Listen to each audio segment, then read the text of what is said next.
As always, it is so great to have you here, and I hope you're staying safe and healthy out there. Anyways, today we're making a Spanish soup that's perfect for any time of the year, as you can serve it chilled on a hot summer's day, or even warm on a winter's night. Either way, it's the kind of food that's gonna fill you with so much goodness. We're talking a creamy Spanish seafood soup. This is known as una crema de mariscos. And let me tell you, this soup has layer upon layer of so many great flavors. It's made with the simplest ingredients, and the best part, it's all done in about 30 minutes. Folks, serve this creamy soup next to a crunchy baguette and of course a bottle of Spanish red wine. But more specifically from the region of Alicante, you're gonna have yourself an instant trip to the Spanish Mediterranean coast. All right, let's just dive right into this. I'm gonna heat a large fry pan with a medium heat and add in a generous 2 tablespoons of extra virgin olive oil, which is 35 milliliters.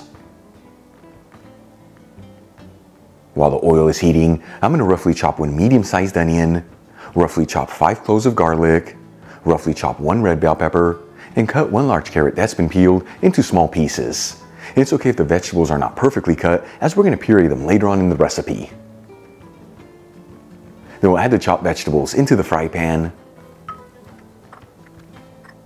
and we'll mix them around. That way they're all coated in the olive oil. And since we cut the vegetables into larger chunks, you don't have to mix this around continuously, but do get in there every minute or so. While the vegetables are cooking, I'm going to grab 4 tomatoes and roughly chop them. You can substitute this for about 3/4 of a cup of canned tomato sauce or passata, which is 180 grams. But let me tell you, by using fresh tomatoes here is what gives this soup that authentic Spanish touch. After cooking the vegetables for about 5 minutes, and the onion is nice and translucent, and the rest of the vegetables lightly sauteed, we'll add in the chopped tomatoes. And we're going to continue to cook this for another 4 to 5 minutes. And once again, you don't have to mix this around continuously, but do get in there every minute or so.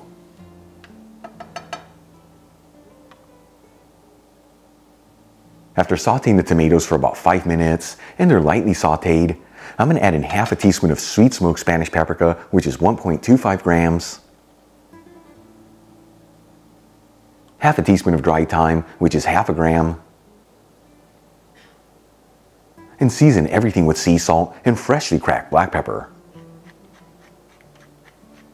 And we'll give it a mix until everything's well mixed together. As always, the Spanish paprika I'm using is from Kiva. Link where you can get some in the description box below, and if you buy it from that link, you'll also get 25% off your order. Then we'll add in half a cup of dried white wine, which is 120 milliliters. You can substitute this for any broth of your choice with a squeeze of fresh lemon juice, or half the amount of white wine vinegar. And we'll give it a mix until it's well mixed, and then simmer it for a few minutes. After about 3 minutes, and the alcohol has been cooked off in the wine, we'll remove the pan from the heat. And we're gonna let this sit here at room temperature just for a few minutes. That way the ingredients can slightly cool off. After about 5 minutes, and the ingredients are cool enough to handle, I'm going to transfer them into a tall plastic cylinder. To puree the vegetables, you can also use a food processor or even a stand-up blender.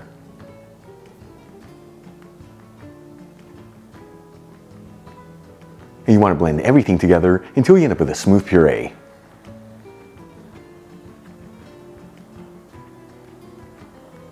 Then we'll transfer the puree back to the same fry pan and heat it with a low-medium heat. And we'll slowly whisk in between half a cup to 1 cup of fish broth, which is 120 to 240 milliliters, until we end up with a beautiful creamy texture. Important to use a great fish broth here, as this is what truly flavors the entire dish. Link where you can get the Spanish one I'm using in the description box below.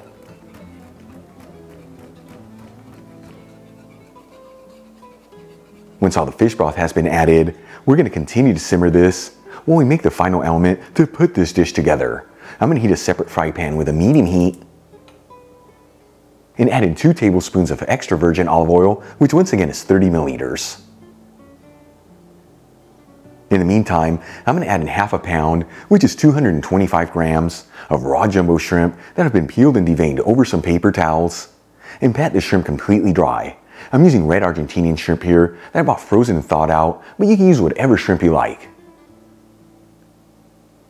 And then we'll season the shrimp with a kiss of sea salt and some freshly cracked black pepper. And you just have to do this on one side. Once the olive oil is nice and hot in the fry pan, we'll start adding in the shrimp. And you want to make sure they're all in a single layer. And we're going to go for about 1 minute per side here, or until the shrimp are just cooked through. After a total cooking time of 2 minutes on the shrimp, and they're perfectly cooked through, we'll remove the pan from the heat. Then we'll transfer some of our simmering creamy soup into a shallow bowl. Top it off with some of the sauteed shrimp.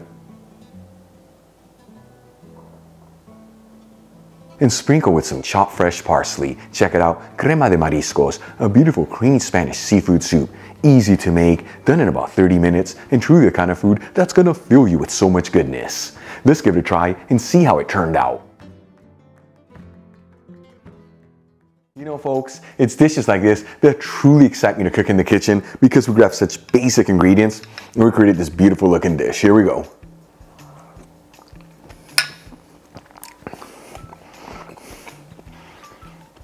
It is absolutely delicious.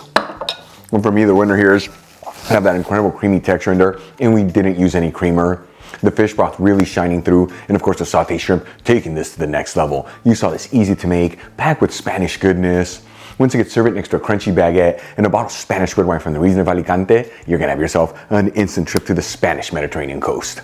Really quick before I go, a shout out to a couple of my patrons, Stephen Riggs, John Kachanowski, John Dayan, and Juan Iturri. Again guys, thank you so much for being patrons of Spain on a Fork. You know how much I appreciate you. If you enjoyed today's video, hit that like button, leave me a comment below, and if you're not subscribed, don't forget to smash that subscribe button and click on the bell icon. That way you can get notified every time I release new content and to become a part of the Spain on a Fork family.